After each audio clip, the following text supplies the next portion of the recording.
People back home in Africa think that you are rich while you are slowly drowning financially with bills and rent unpaid. A lot of Africans abroad make a lot of money working as registered nurses, doctors, IT engineers, factory workers, and all whatnot.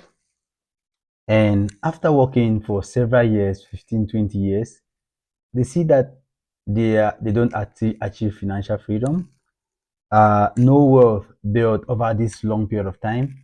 So in this video, we are actually going to have an honest conversation. Where is this money actually going to, and what is actually going wrong? So stay tuned. Let's dive into it, and at the end, we are going to have solutions how we can amend these situations.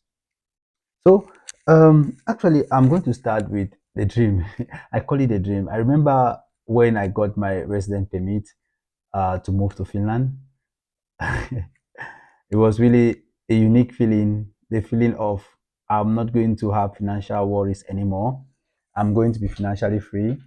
Uh, the feeling of I'm going to build houses, I'm going to help my family, I'm going to support my relatives, and all those nice things. And and the best feeling was that I'm not going to worry about money again.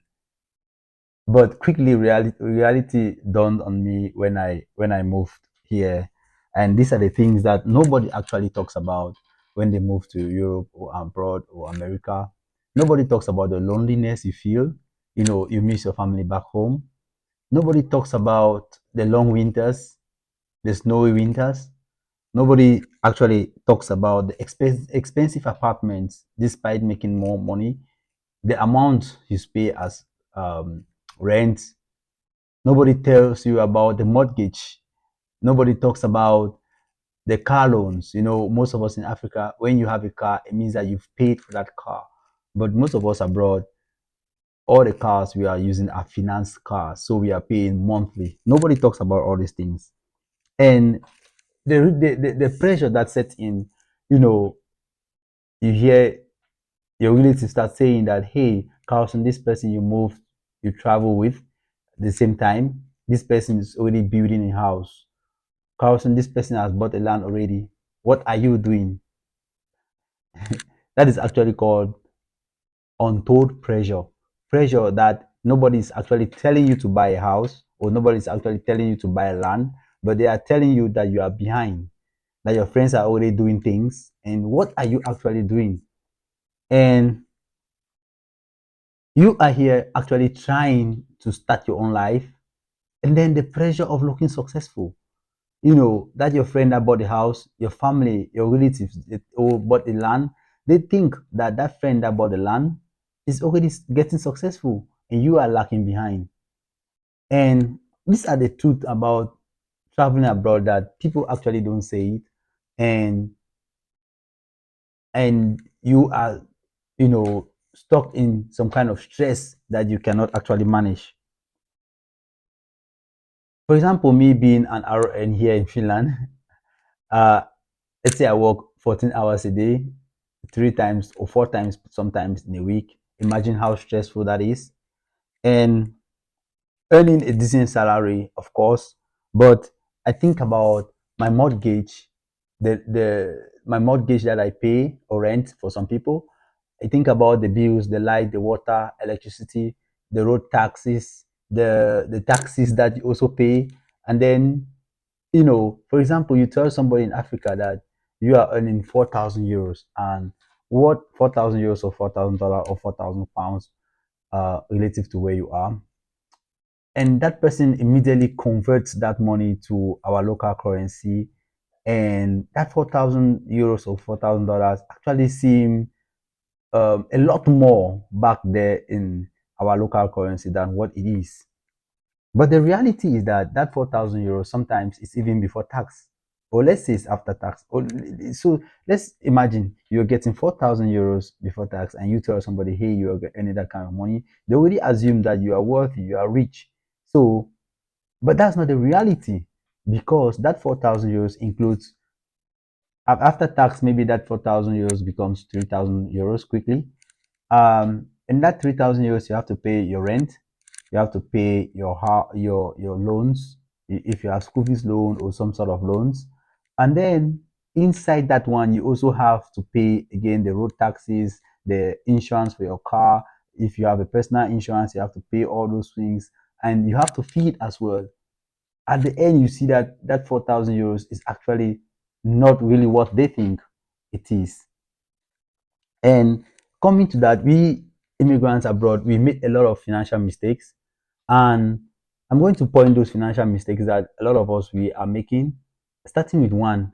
And that the first one I'm going to talk about is confusing income with wealth. Yes, well, we are earning a lot of money. We are, like I said earlier, you earn this money and you feel that you are actually rich. But when you subtract all the bills, you see that you are left with practically really little money to save or to do some sort of investment with. So the first mistake that we make is that we confuse wealth, our income with wealth. Making more money doesn't mean that you are building wealth. I'll begin, like, for example, I was a practical nurse before becoming, I went back to school and I became a registered nurse, BSN registered nurse. So my salary increased, of course. And after that, getting a master's degree in nursing, of course, my salary increased again. But that does not automatically mean that I'm building wealth, because sometimes with with salary increase, you know, you start increasing lifestyle, you get that expensive car, you need that new iPhone 15, 17, 20, or whatever. And all those things, you see that yes, you're earning more, but you are spending more because that new things that you want. Of course, I'm not saying that it's a bad thing to buy new things, but you have to, we have to balance between that new thing and building wealth. The second thing that I think that is an issue for us immigrants that is holding us from building wealth is that we confuse, we kind of build image before asset. This means that most of us, you want to buy that new BMW, you want to buy that new Tesla before buying stocks. And this is actually an issue because you are trying to make the society see that you are actually progressing. But honestly, does that really matter? The society that we live in, people want to buy new Tesla, buy new this one and that one, but that's not really what is going to build wealth over time. So trying to improve or to show that your image, focusing more on your image, that's the problem, and that's where we are. You want to buy that new something new, new BMW, you want to buy that new Tesla, and before buying that new Tesla, I want you to play with the figures. Is very important because playing with the figures helps us to realize how much we are going to actually spend when we buy that Tesla. I'm going to give an example. You see a Tesla or some car. Let me not be stuck with Tesla, but let's say you want to upgrade your car to a new car that actually costs maybe 40,000 euros or $40,000. Now that $40,000 is actually the selling price.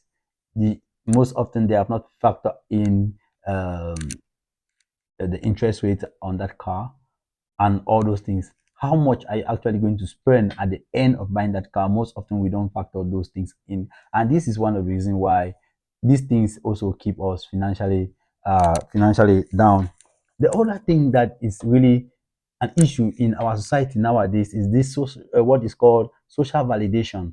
The presence of internet, Instagram, Facebook, Snapchat, and all those things, TikTok, makes us to feel that we are left behind in the sense that um, you want to impress because you see your friends buying that new thing, they show off on Instagram and social media. You not buying that new thing, you feel like you are not living life. And actually, that's not really the case because you are living life because of you want people to see that you are in a certain class, and that class is not actually what builds worth over time. Because look at it, you are living a fake life because you are trying to live a level, to get to a level that you are not actually there at the moment. Most often I really enjoy us in Africa because we buy our cars, we pay cash, and yeah, abroad we don't pay cash, we finance these things, and it feels like um it's so easy to get a cars, but we are actually getting in a bondage because you are stuck paying that car every month. You work every month, but you see a huge portion of your money going to cars. I'm not in any way, shape, or form saying that buying a new car is bad, but you have to think about it financially. You have to play with the figures before buying that car. The other thing that I see in the space of when we are talking about social validation is the issue of this culture of taking vacations. Of course, taking vacations, traveling the world is really, really important. But when you look at it critically, I think that most of us that when we come abroad, we kind of adopt some cultures that are not really ours. You see your friends abroad, they are traveling from one country to another, taking expensive vacations. You have to do these things individualistically. You have to think about your vacations if you want to take them. You have to plan those things to see that it matches with your financial goals. You can take vacations, but you don't necessarily need to take the vacation that are so expensive that goes beyond your reach. The next thing that I see that is keeping a lot of us, you know, financially not building wealth is the fear of investing. And especially when it comes to investing in the stocks or buying the ETFs and index funds, most often Africans, when we buy land, you get congratulatory messages from your family, your friends, uh, upon achieving getting that land. But when you buy stock, ETFs, and all those things, you get your family and friends becoming financial education, they giving you financial education, telling you all those things as scams and all or whatnot.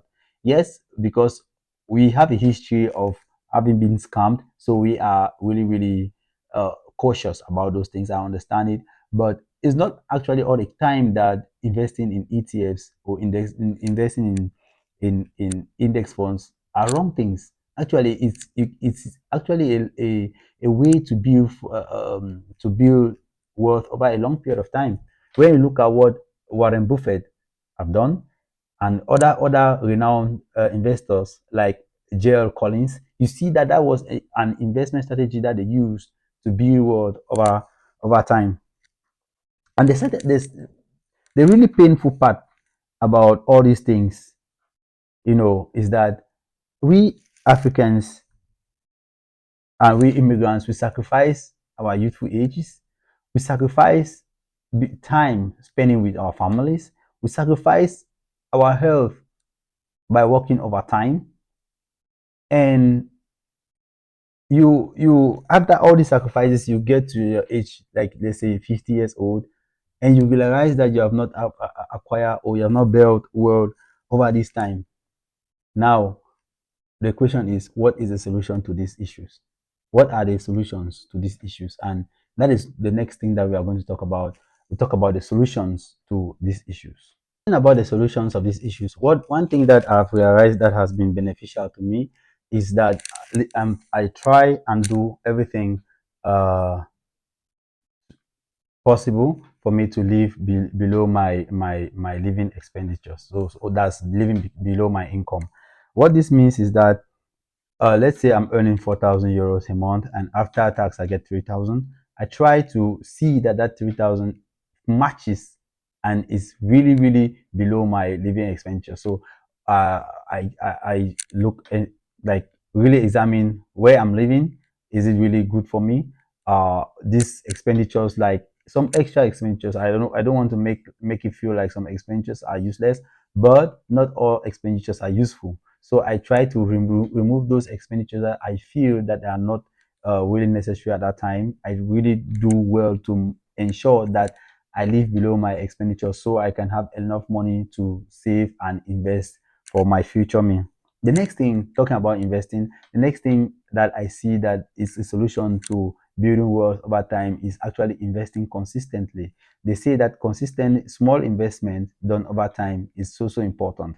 If I had known these things years ago when I moved to Finland or when I moved abroad, I would have started investing really, really uh, as fast as possible, and investing even little amount as 10 euros or 15 euros a month would have done me good. And I think that investing consistently over a long period of time is one of the strategies to build wealth for the future. The next thing that I see as a solution is that I will focus more on getting or buying assets than liabilities. You all know that assets put money in your pocket, while liabilities take money away from you. So liabilities, there are so many things. If we want to talk about liabilities, that expensive luxury T-shirt that you want, that designer things, yes, they are great, but they are liabilities. You have to accept that.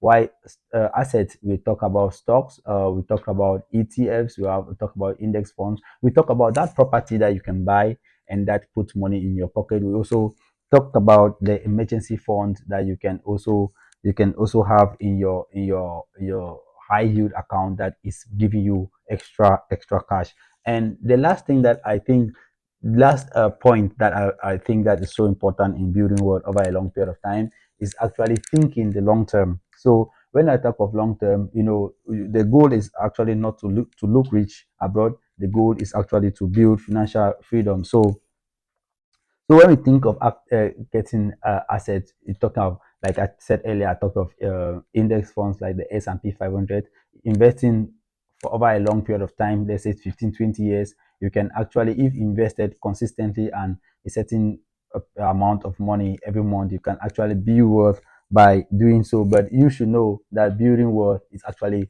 a slow process and is actually something that you have to stay consistent and doing it over time. It doesn't matter if you are investing in index funds or you are investing in landed properties or you are investing in rental properties. You have to invest in something that can generate wealth for you over a long period of time.